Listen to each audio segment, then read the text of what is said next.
President Joe Biden has issued a warning that he will stop supplying U.S. artillery shells and other weapons if Israel goes ahead with its ground invasion of Rafah.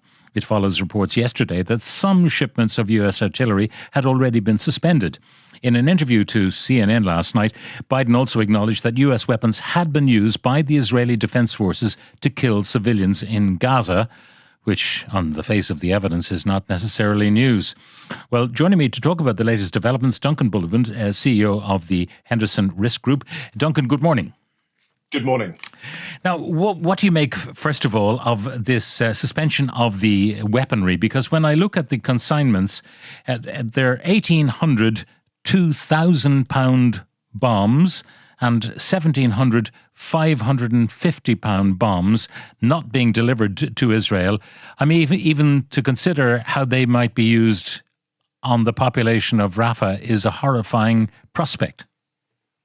It's a totally devastating prospect for a densely populated area. And of course, I think there are very few Western democracies that would countenance the use of such weaponry in and amongst a crowded civilian environment. And I think the issue here really is Biden's timing of all this. And of course, it comes at a stage where there would appear to be the closing of the gap between Hamas and Israel in terms of coming to some form of ceasefire agreement.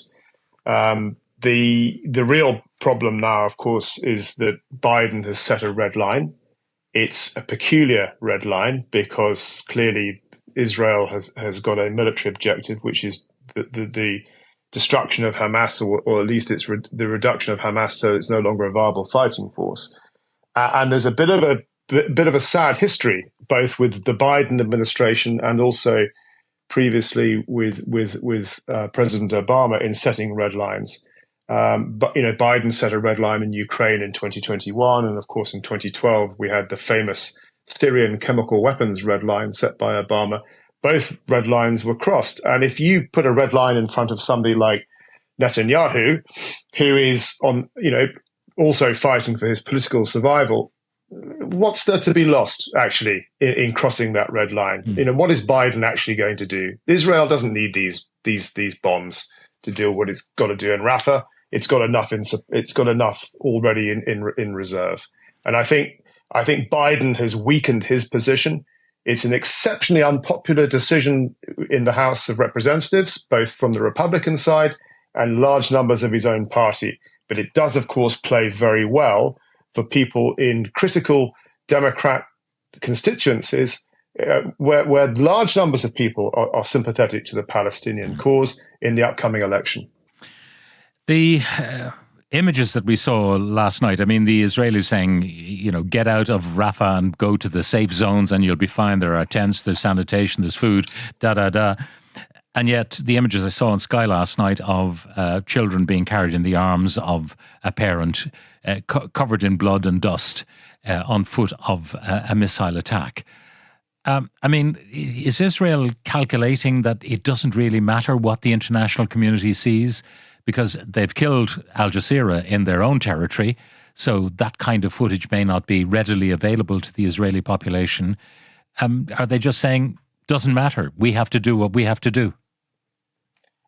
Let's make an assumption that the Israeli Defense Force is going through the motions, and they're going through the motions as per a set of doctrines that have been given to them to reduce civilian casualties and to set up aid stations and shelter for people in Rafah to move to. Let's just assume that they're following a process, and it's not cynical. But then let's also assume that in amongst all this, you have got a civilian population who may not be getting that message. You've got a civilian population that's already traumatized. Most of the people in Rafah now have come from other parts of Gaza. It's a mixed bag.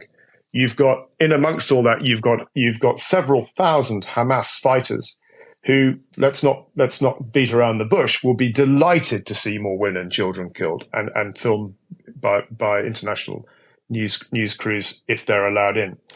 It is the worst of all possible situations. So the Israelis, on the one hand, will they've got the message after the killing of the aid workers. They know that they've got to be seem to be doing the best they can, and they're going through the motions to reduce civilian casualties. But the reality is they're lobbing high explosive devices into areas where there are civilians who cannot take shelter or who are trying to move and are probably confused and don't quite know what's going on. So I think it is inevitable that as Israel tightens its grip on Rafah, there will be more civilian casualties. But I cannot see a scenario at the moment where Israel holds back on an assault into Rafah. I cannot see the conditionality for why they would stop at this point. Okay, so let us presume for a moment that they do go into Rafah and do what they claim they need to do to eliminate Hamas. I mean, quite apparently, they're not going to eliminate Hamas. I mean, people can evaporate into the general population, bide their time, and come back at it again. So, I mean, they may eliminate some key figures and they can name them, saying these are the military leaders of Hamas. Those vacuums will be filled. They will be filled in time, and I think it is. It's a cliche to say that the next generation of Hamas fighters have already been born, and some of them are probably being carried by their parents out of Rafah as we speak. But I think that's a separate issue. The reality now is what is the conditionality for this to stop? That's what everybody's now looking at. You've got, in many ways, it's two elections. You've got the Americans. There's a US election coming up at the end of this year. Biden is standing, so he's got to look at being fairly. He's got to manage the elements of his own party that are pro-Palestinian, which is not a small number. And on the other hand, you've got Netanyahu who knows is up. If when it comes to an election after this campaign, Netanyahu's gone. He's toast. So what? So the ceasefire agreement, which is what everybody's now focusing on. I mean, I actually spent a bit of time going through as much as I could of it this morning. I mean, it is a massively complex ceasefire agreement, and it is in no way punishing Hamas for anything that they did on the 7th of October. I mean, it is in numerous stages. It's massively complex. It's very hard to see how this thing would actually play out in reality on the ground. Can you lay out the bones of that? I mean, the Israelis are not going to withdraw from Gaza. I mean, that will never wash with the Israelis. Hamas, they're going to release prisoners and hostages in dribs and drabs in exchange for a multiple of their own people being released by Israel. What are the bones of this?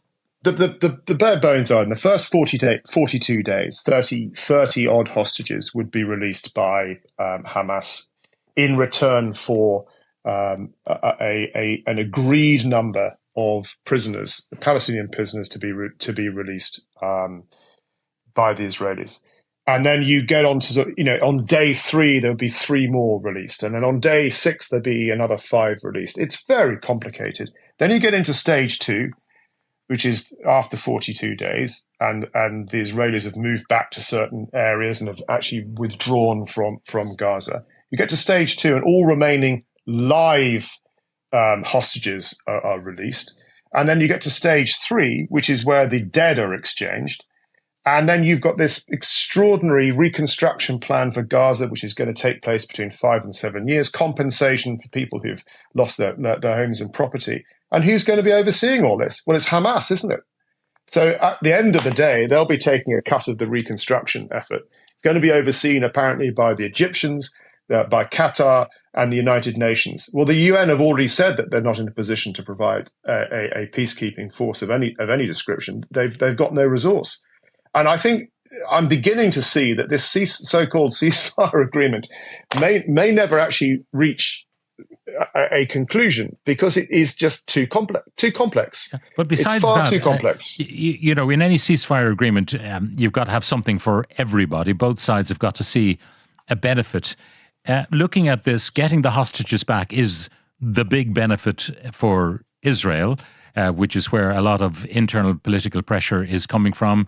Maybe Netanyahu might see that as his salvation, I got my people back kind of thing. But other than that, there's nothing else in it for Israel, and many of those hostages returned will be in body bags anyway. I think a large number, sadly, of the hostages will be returned in body bags. But Netanyahu, let me put things in a slightly different context. What if Netanyahu and elements of his cabinet believe that they can achieve the recovery of the hostages, or a vast majority of the ones who are still alive, through military means and not through negotiation? What if if they see that as a viable option? And I think that actually now that they've effectively cornered the fighting element of Hamas in Rafah, as they would see it, their view is that they've got them into Rafah, they've got better intelligence, they know where they're not, and they now know where they are, and maybe they're operating off intelligence that we're not privy to. I'm certainly not privy to, but I think that the external language at the moment, which is the US demanding restraint, I think it's weasel words. Because I actually don't think that is necessarily what is going on behind the scenes. I think on the ground, the Americans are saying, cool it, please don't embarrass us, but we need you to finish this. And I think that the diaspora, the Israeli diaspora and the lobby element within the United States is all about finishing the job. And I suspect that if you were to put it to the vote in Israel tomorrow, that most Israelis would rather see the job finished and the hostages returned rather than a ceasefire that rewarded, as they would see it, the aggressor.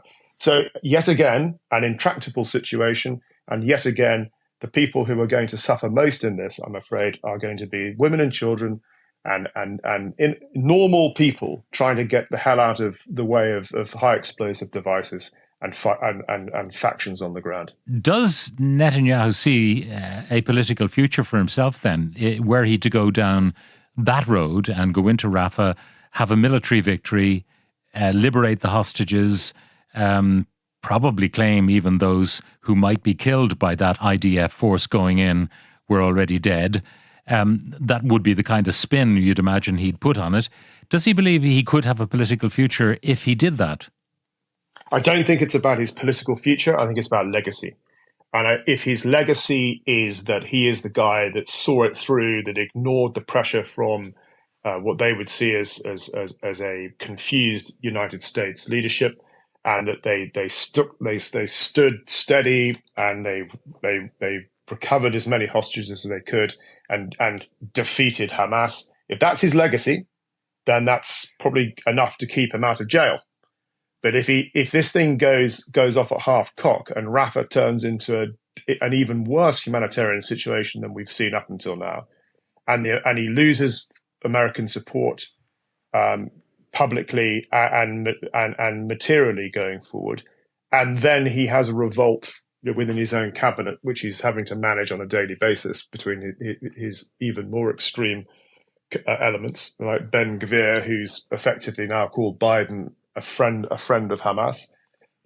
It doesn't end well for him. So I think he's always been on the risk-taking side of politics, and politics in Israel is a high-risk business. So I can see a situation where he genuinely believes that he's got the intelligence and the capability to finish the job and get out of Gaza with the hostages, and then be seen as in some way as some sort of hero, and maybe that's his plan. Now, we've talked about what would be in that ceasefire agreement were it ever to be reached, which you doubt that it can be. So, taking the other scenario where Netanyahu continues to go into Rafah, manages to kill more of the Hamas leadership, liberate the hostages, you're still left with a Gaza Strip which has been substantially destroyed. What happens in the case of a victorious Israel in Gaza? What happens to the population? What happens to the infrastructure? Who's going to govern the place? Well, the worst thing that could happen under those circumstances, and my understanding is, to a degree it's already happened, is that you have a security vacuum. And that you end up with a lawless environment where you have gangs. Don't forget, Hamas is not the only bunch of armed thugs in Gaza. There are numerous factions. They will then try and seize control of their own territory. There will be all manner of trading over aid, which will no doubt flood into the area. But unless it is policed, and that means curfew and control and proper policing on the ground, it will be an even more unimaginable disaster for the population of Gaza, because it will become effectively a criminal state. It will be women and children and civilian men will be defenseless against the proclivities of armed gangs. And Israel will sit back and say it's not our problem. Now, at the moment, nobody's standing up and volunteering to put a police type operation on the ground. Look at the efforts that it's an enormous effort to put these things on the ground. The United Nations is the traditional element that would lead on this. They've got no appetite for it. The world is overstretched in terms of its deployable resource, and the natural people to go in and do this would be the neighboring Arab states. Egypt has been mentioned. I'm not convinced. The Jordanians, the Egyptians, they're not going to get involved in this because they have their own issues with the Palestinian community. So, yeah, it remains to be seen. Maybe this is an opportunity for Turkey to step up and put some sort of force together, and that may well be, I think, be the logical conclusion here. How depressing the whole thing is. Duncan Bullivant, CEO of the Henderson Risk Group, thank you very much for joining us.